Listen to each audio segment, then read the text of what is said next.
Hi, my name is Laura. I'm the Sweet Tea Stitcher. Thank you for joining me for my floss tube video number 2.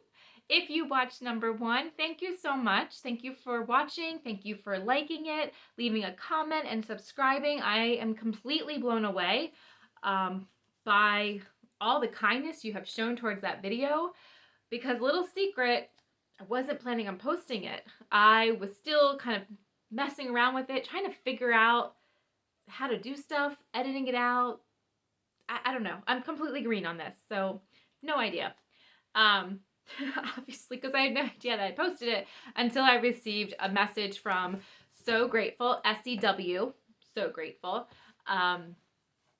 commenting on the video. And I was quite confused when I had gotten the comment. And then that's when it dawned on me that I had posted this video, and I was completely embarrassed because this was still so rough. And I just flabbergasted that you all like this. So thank you, bottom of my heart. Thank you for all the comments. Thank you for the comments about some local needle workshops. On Nerves got to me, and so growing up, I didn't have a shop, but I have found some down here. And a few years ago, I had taken a cross-stitch road trip, cross-stitch shop crawl, and had visited some in the Lancaster area. I had planned on seeing 3, only got to 2, because I just spent so much time in them and admiring all the different projects that were done. And it's just amazing to see a project that you have seen online or on FlossTube, but to see it in person and you really get to see the detail of it. It's things that maybe I wouldn't have liked on paper. Just beautiful, just beautiful. Even things that I may not particularly stitch myself, maybe not my style, maybe not where I, whatever, but just gorgeous, absolutely gorgeous. So thank you to all you people who stitch and keep this hobby alive, who watch, who support. Thank you so much. A lot of comments said people hadn't stitched, they just picked it back up. I love it. I do the same thing. I put it down for a few months, maybe more than a few months, and then I pick it back up again. And it's just always there waiting for me, and it's an easy thing to carry with me. So I just want to tell you about some of the shops I went to, just so if you're looking for some as well, you know where to look. And first shop I went to was called Stitches Unlimited in Lancaster, Pennsylvania. Wasn't far off of Route 30.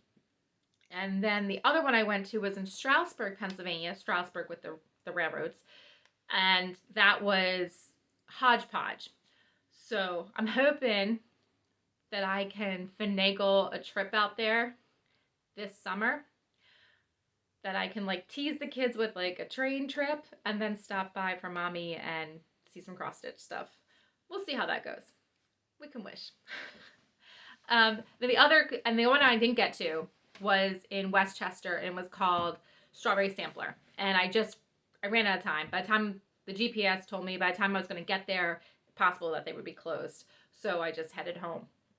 There is another one that I found. I actually found it through one of these cross stitch and country craft magazines. Was Ye Olde Cross Stitchery. They had an ad in there. I Googled them to see if they were still around, and they are. And I actually stopped by there a couple months ago because I wanted to get the fabric for my cross stitch project that I'm working on for the wedding. I got that because I wanted to see it in person. I wanted to make sure I got the right color, shade of blue or green. I hadn't decided what color exactly I wanted. I just knew I wanted something kind of neutral. And what I picked out was a Cashel 28 Smoky Pearl. And again, that was Ye Olde Cross Stitchery in Bristol, Pennsylvania. So this is what I had shown you guys last time. And then this is what I have accomplished so far. And I just have a little bit more. Basically, the pattern's divided into 4 sheets, and I just have the 4th sheet to finish. And I'm hoping I can get that done by tomorrow. I will have all night tonight to stitch because I'm off of work. So that is my goal, and then I can worry about framing it next week. And the method I use to frame that I have found that I like doing is the pin method. I've framed about 2 other projects. Not expert at this at all. I haven't framed a project in a couple of years. I've been longer. Let's go like 5 years. So I am no expert at all, but there are a ton of tremendous, wonderful pinning videos. That's what I like. Somebody else might like to do the sew method. I don't think I have the patience for that. So I'm like the kid who's like, squirrel, and I get distracted. So that's me. All right. So that's all I have that I've been working on so far, because that's coming up. But I did dig out some projects that I had completed from before that I still have. I have other projects that I've done that I've given away as gifts, and I'm not sure I have the patterns for them still, but I didn't take any pictures of them or anything to show you to say this is what I did. Because usually I'm finishing up right before the wedding. But anyway, let me show you what I do have. I have this one. It was a kit. It's called I Love Cats. And truth be told, I don't know if I bought this or somebody else bought it. Like another family member bought it and they didn't feel like finishing it. And they said, here, you finish it. But I do remember working on this. It's going to date me. I remember working on this, flying back and forth to school. My dad he traveled a lot with work, so he got flyer points, and he would use those to help me get back and forth to school for holidays. And this was pre 9/11, so you could take scissors with you, needles, and you could just go and didn't have to think about it. The other one I have is this little like Victorian village with the horse-drawn carriage. So that was a fun one to do. And then I did this crafting queen here. And she's a fun one. She's got her glue gun in hand.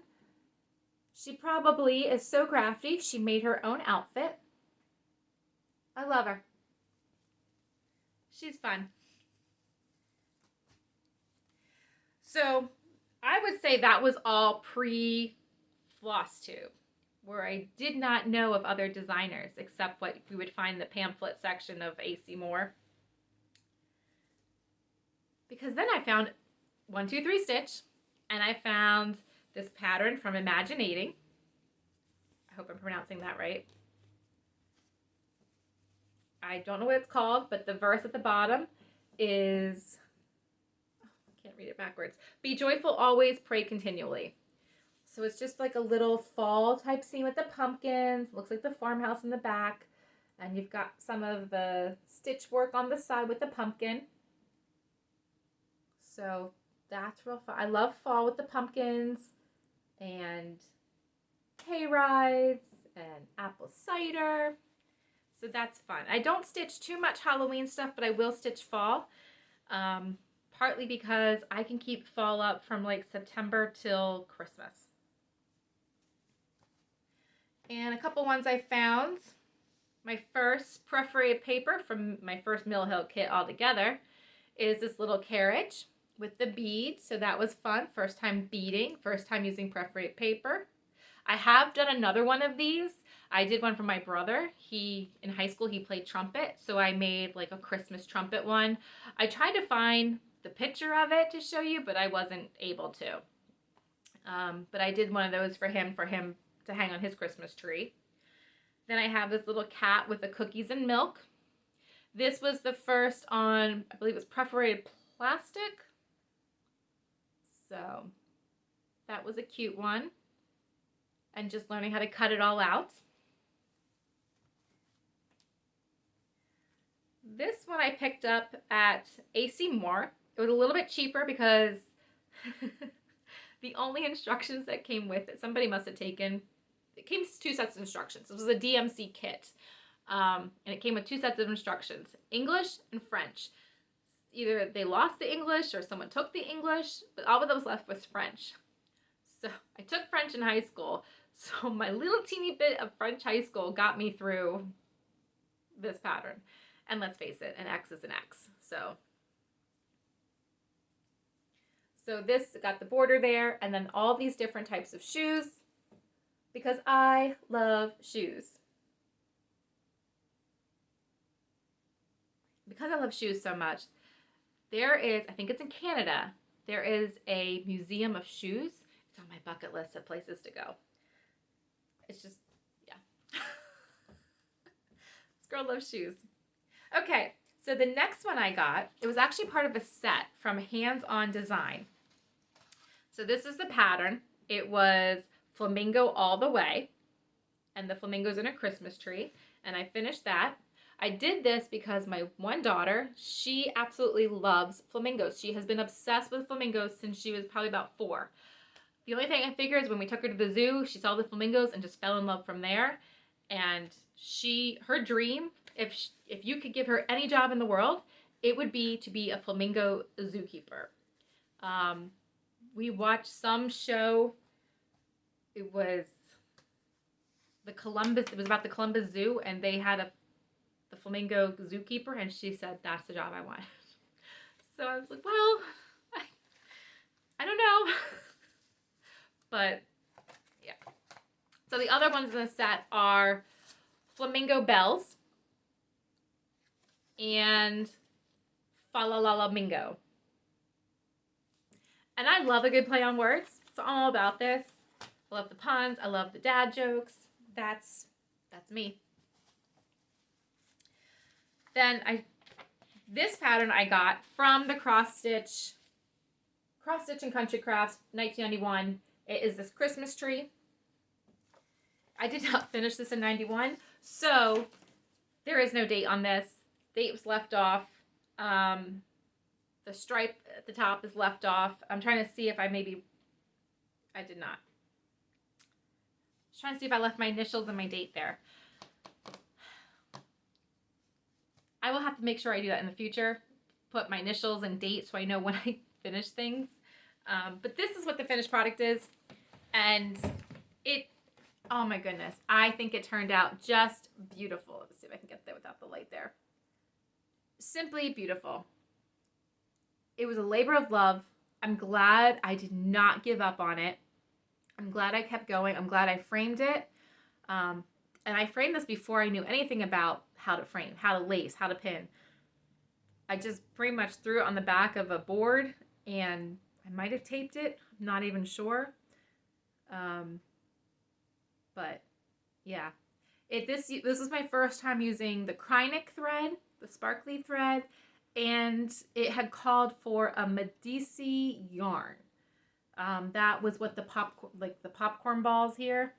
That was the Medici yarn. I think it was all French knots. So I got real comfortable with French knots on this project. So now, they used to drive me crazy. Now I have figured it out. So that was fun. So yeah. Now the next one I had done on a vinyl canvas.